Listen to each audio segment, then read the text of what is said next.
Hey there, Cynthia with the Dinner Fix. It's finally starting to feel like fall in Southern California, which means it is time to start making a lot of those meals that I crave when the temperatures drop below a certain point. One such meal is chili, which I absolutely love. And today I'm going to be showing you how to make an easy kind of weeknight chili that isn't going to take hours on end to simmer. You can get this on the table in under an hour. So let me show you how to make it. Now, I did some prep work in advance. I have here, this is a pound of ground beef, to which I added a couple of things in advance. We added some baking soda, some salt, and some water.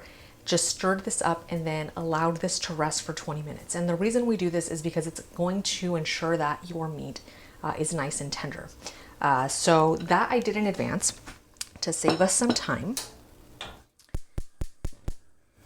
And what we want to do next, I have here a Dutch oven. I've added about 1.5 tablespoons of vegetable oil. You can see that's nice and shimmering. It's really hot and ready to go. So we're going to add a couple of things. I've got a medium onion that I've chopped. I'm going to add that in. And then the other thing that I'm going to add is just a couple of cloves of chopped garlic. Now, the other thing we're going to add to this pot is I guess a spice bomb, if you will. We've got some chili powder, some ground coriander, some cayenne pepper, and some red pepper flakes. So that's all going to go in with our onions and garlic. And we're just going to give this a stir, and we're going to cook this until the onions begin to soften. That's going to take about 5 to 6 minutes. All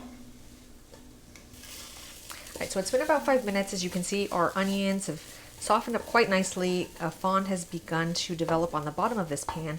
So what I'm going to do is I'm just going to push all our onions to the side of the pot here, the walls. And then I'm going to take some tomato paste. We're going to add that to the center, and we're going to just cook this tomato paste in the center of the pot until it begins to caramelize. That's going to take about 2 minutes.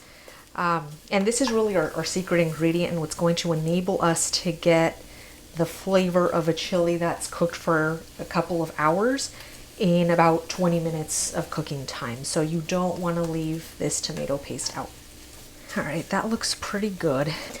So next we're going to add a cup of chicken broth, and this is just low sodium chicken broth. I like using low sodium because it allows me to regulate how much salt I add to the dish.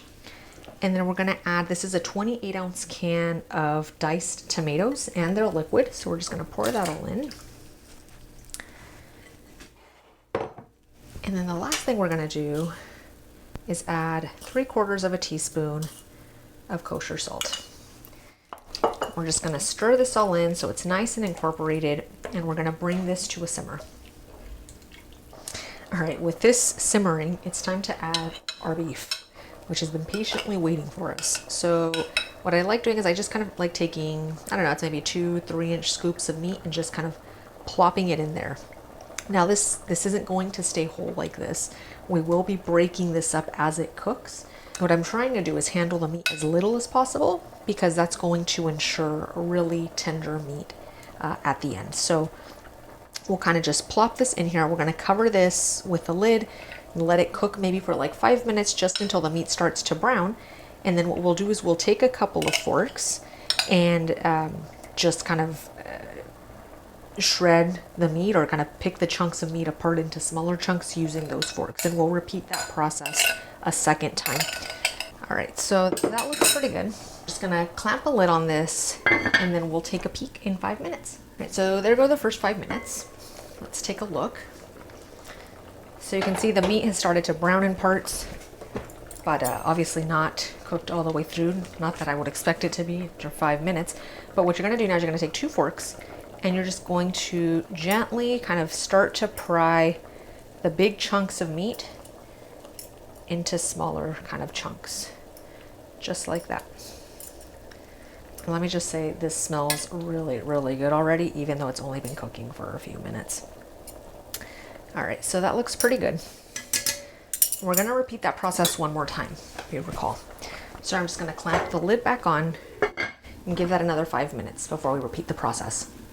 All right, so it's been another 5 minutes for a total of 10 minutes cooking time at this point.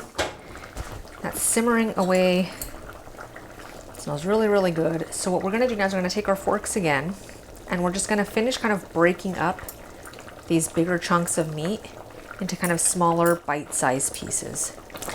All right, I think that looks pretty good. I mean, you can see there's still kind of some bigger chunks in here. It's okay. This doesn't need to be like super fine, tiny little bits. We just want them to be roughly kind of bite-sized pieces. So what we're gonna do now is we're gonna take our lid, clamp it back on for the last time, I promise. We're gonna leave it slightly ajar, and then we'll just let this simmer away for 20 minutes. All right, so it's been 20 minutes. Let's check on our chili. Yum, yum, yum. All right, so you can see that's thickened up quite a bit. Look at that.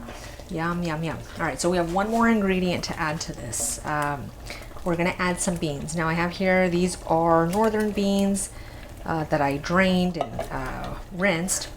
You can use any kind of bean that you like. Just use something that you like eating. So we're gonna stir this in.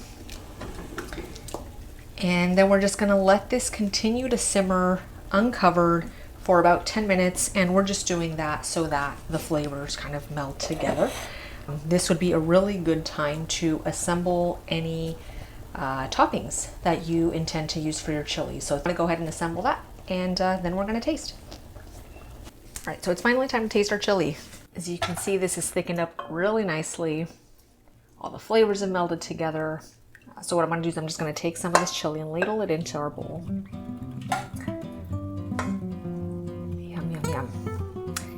And then I've got some cheddar cheese here. I love cheddar cheese on chili. And we're gonna add some green onions that I've sliced. Add a nice pop of color. And then I've got, this is Mexican sour cream.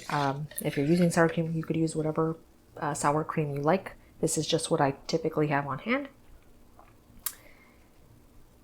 And then I've got some cornbread that I made earlier before making the chili, and I will be providing, or have provided, the recipe for the cornbread in the details section below. So scoop that out, and there you have it. All right, there we go. Let's give this a taste.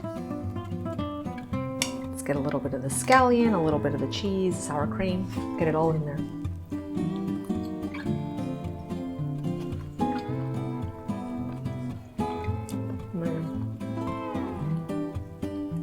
That is a good bowl of chili.